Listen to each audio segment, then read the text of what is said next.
Starmer's energy gamble faster net zero push sparks backlash. Keir Starmer is pushing full speed ahead on net zero, and it's Ed Miliband's vision that appears to be steering the direction of Britain's energy future. In a major announcement tied to the King's speech, the Prime Minister backed plans for the UK to move further and faster towards clean energy, signalling a dramatic acceleration of wind, solar and hydrogen power. Did you know that over 95% of our viewers aren't subscribed to the channel? We totally get it. Life gets busy and sometimes it's easy to forget. But here in the thing, subscribing is completely free and it really helps us to keep creating the content you enjoy. So why hit that subscribe button and join our community? It only takes a second, but it makes a world of difference to us. Thank you for your support.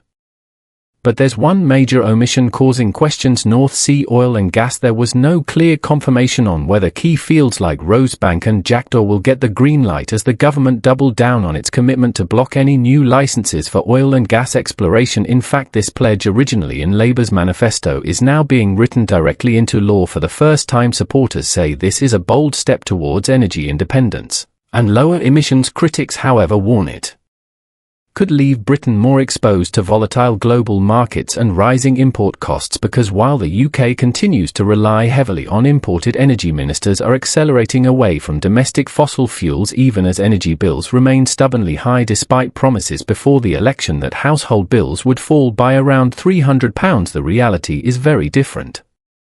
Bills are still significantly higher than when Labour took office, and analysts warn they could climb even further when the next price cap is set, partly due to ongoing global tensions affecting energy markets. Meanwhile, instead of direct bill relief, the government is shifting some green levies away from energy bills and onto general taxation, a move that could make bills look cheaper on paper, without necessarily reducing the overall cost to the public.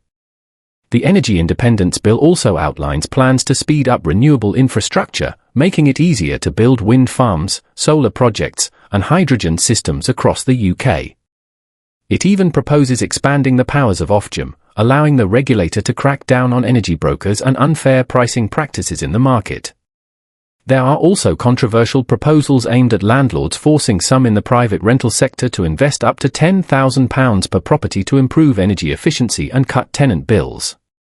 The government's long-term target remains ambitious: at least 95% of Britain's electricity should come from clean sources by 2030, including renewables, nuclear, and carbon-captured gas.